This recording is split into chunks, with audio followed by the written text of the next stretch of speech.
ನಮಸ್ಕಾರ ಎಲ್ರಿಗೂ, welcome to 8 lotus channel.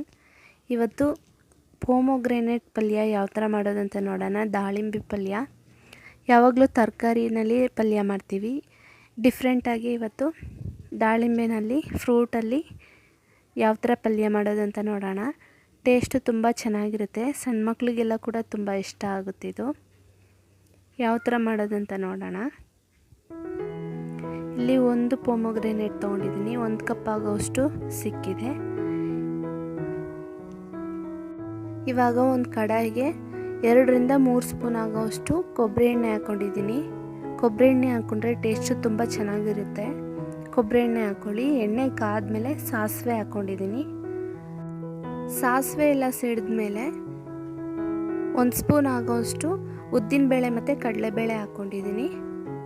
ಉದ್ದಿನಬೇಳೆ ಮತ್ತು ಕಡಲೆಬೇಳೆ ಚೆನ್ನಾಗಿ ಫ್ರೈ ಆದಮೇಲೆ ಸ್ವಲ್ಪ ಕರಿಬೇವಿನ ಸೊಪ್ಪು ಹಾಕ್ಕೊಂಡಿದ್ದೀನಿ. ಇದೆಲ್ಲ ಚೆನ್ನಾಗಿ ಫ್ರೈ ಆಗಬೇಕು. ಪೊಮೊಗ್ರೆನೇಟ್ ಜೊತೆ ತಿನ್ನಬೇಕಾದ್ರೆ ಕ್ರಂಚಿಯಾಗಿ ತುಂಬ ಚೆನ್ನಾಗಿರುತ್ತೆ. ಇವಾಗ ಒಂದು ಈರುಳ್ಳಿ ಸಣ್ಣದಾಗಿ ಕಟ್ ಮಾಡಿ ಹಾಕ್ಕೊಂಡಿದ್ದೀನಿ.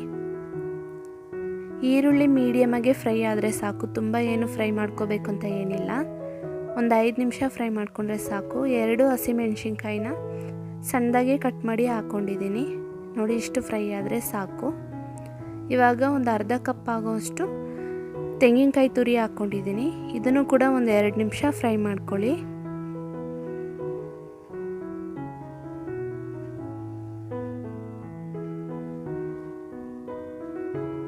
ಒಂದು 2 ನಿಮಿಷ ಫ್ರೈ ಆದರೆ ಸಾಕು.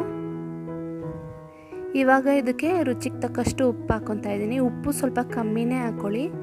ಬೇರೆ ಪಲ್ಯಕ್ಕೆಲ್ಲ ಹಾಕೋ ಥರ ಉಪ್ಪು ಜಾಸ್ತಿ ಏನು ಬೇಡ, ಇದಕ್ಕೊಂದು ಸ್ವಲ್ಪ ಕಮ್ಮಿನೇ ಹಾಕ್ಕೊಂಡ್ರೆ ಚೆನ್ನಾಗಿರುತ್ತೆ. ಇವಾಗ ಸ್ಟವ್ನ ಆಫ್ ಮಾಡಿಕೊಂಡು ಪೊಮೊಗ್ರೆನೇಟ್ನ ಹಾಕ್ಕೊತಾ ಇದ್ದೀನಿ. ಫ್ಲೇಮ್ ಆಫ್ ಮಾಡಿಬಿಡಿ. ಈ ಬಿಸಿನಲ್ಲೇ ಮಿಕ್ಸ್ ಮಾಡಿಕೊಂಡ್ರೆ ಸಾಕಾಗುತ್ತೆ. ಚೆನ್ನಾಗೆಲ್ಲ ಮಿಕ್ಸ್ ಆಗೋ ಥರ ಮಿಕ್ಸ್ ಮಾಡ್ಕೊಳ್ಳಿ. ಸ್ಟವ್ ಆಫ್ ಮಾಡಿದ್ದೀನಿ ನಾನು. ಟೇಸ್ಟು ತುಂಬ ಚೆನ್ನಾಗಿರುತ್ತೆ. ಇದು ಮಕ್ಕಳಿಗೆಲ್ಲ ಕೂಡ ತುಂಬ ಇಷ್ಟ ಆಗುತ್ತೆ.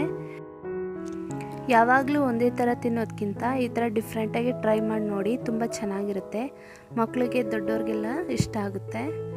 ಇವಾಗ ಸಣ್ಣದಾಗಿ ಕಟ್ ಮಾಡಿ ಇಟ್ಕೊಂಡಿರೋಂಥ ಕೊತ್ತಂಬರಿ ಸೊಪ್ಪು ಹಾಕ್ಕೊಂಡಿದ್ದೀನಿ. ಇದನ್ನೆಲ್ಲ ಚೆನ್ನಾಗಿ ಒಂದು ಸತಿ ಮಿಕ್ಸ್ ಮಾಡ್ಕೊಳ್ಳಿ.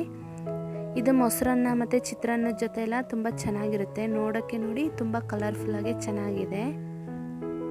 ನಾವು ಫ್ಲೇಮ್ನ ಆಫ್ ಮಾಡಿದ್ಮೇಲೆ ಹಾಕಿರೋದ್ರಿಂದ ಪೊಮೊಗ್ರೆನೇಟ್ದು ದಾಳಿಂಬೆದು ಸತ್ವ ಏನು ಕಮ್ಮಿ ಆಗಲ್ಲ, ಅದು ಚೆನ್ನಾಗಿರುತ್ತೆ. ನೋಡಿ, ಕಲರು ಕೂಡ ಚೇಂಜ್ ಆಗಿಲ್ಲ.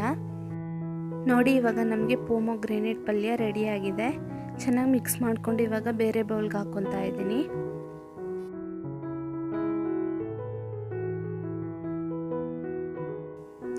ಮಕ್ಕಳಿಗೆಲ್ಲ ತುಂಬ ಒಳ್ಳೆಯದು ಇದು ಆರೋಗ್ಯಕ್ಕೆ. ಒಂದು ಸತಿ ಟ್ರೈ ಮಾಡಿ ನೋಡಿ. ನಿಮಗೆ ಈ ರೆಸಿಪಿ ಇಷ್ಟ ಆಗಿದರೆ ಲೈಕ್ ಮಾಡಿ, ಶೇರ್ ಮಾಡಿ, ಕಮೆಂಟ್ ಮಾಡಿ, ಮತ್ತು ನಮ್ಮ ಚಾನಲ್ನ ಸಬ್ಸ್ಕ್ರೈಬ್ ಮಾಡಿ. Thank you.